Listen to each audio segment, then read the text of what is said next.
हप्त्यातून एकदा तरी आम्ही अंडा करी बनवतोच.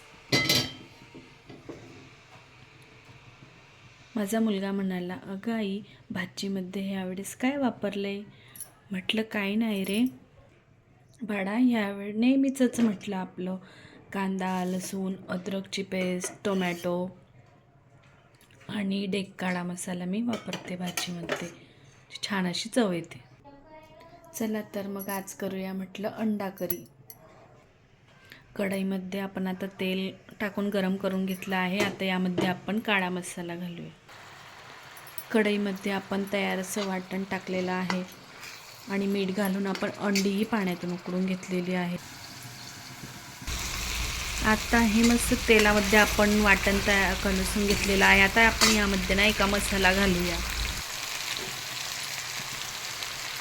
हळद, चटणी मसाला, काळा मसाला आपण यामध्ये घातलेला आहे.